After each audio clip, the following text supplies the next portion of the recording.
বড় সাইজের মাছ ধুয়ে নিলাম ভালোভাবে। তো এগুলো তেলাপিয়া মাছ, মানে নাইলোটিকা মাছ, বড় তেলাপিয়া মাছ। একটা মাছ প্রায় 1.5 কেজি হয়েছিল। তো আমি ওখান থেকে 5 টুকরা ভালো মতো ধুয়ে নিলাম।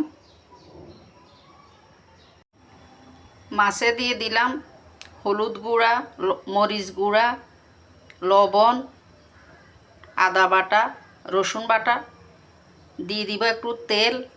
তারপরে ভালোভাবে মেখে নিব, একদম হাত দিয়ে ভালোভাবে মেখে নিব।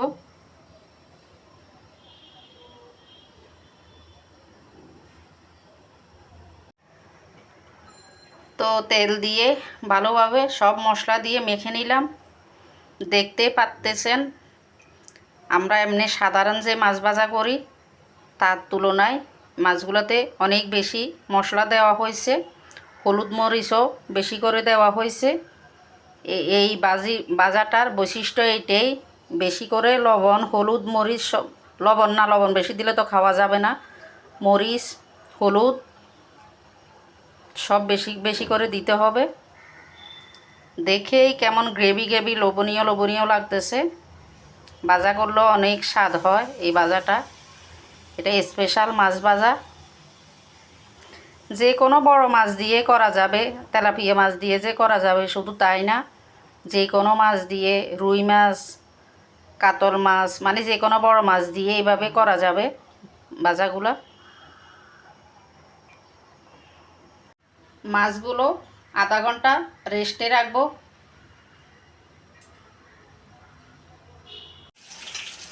তো মাছ ভাজার জন্য আমি তেলে দিয়ে দিলাম,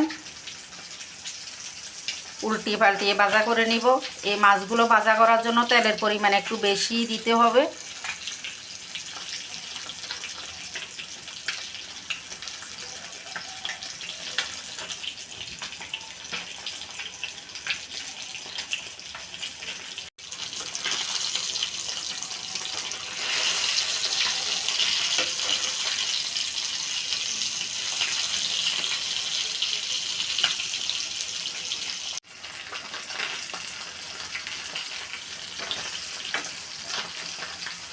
উল্টিয়ে পাল্টিয়ে মাছ ভেজে নিচ্ছি।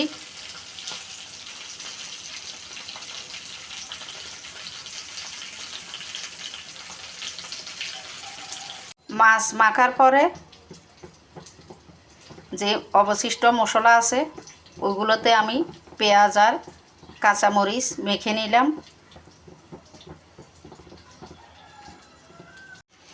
পেঁয়াজ আর কাঁচামরিচ ভেজে নিচ্ছি তেলে।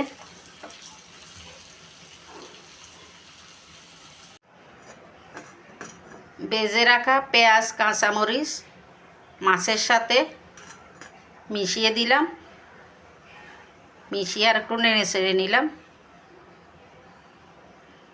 হয়ে গেল স্পেশাল মাছ ভাজা।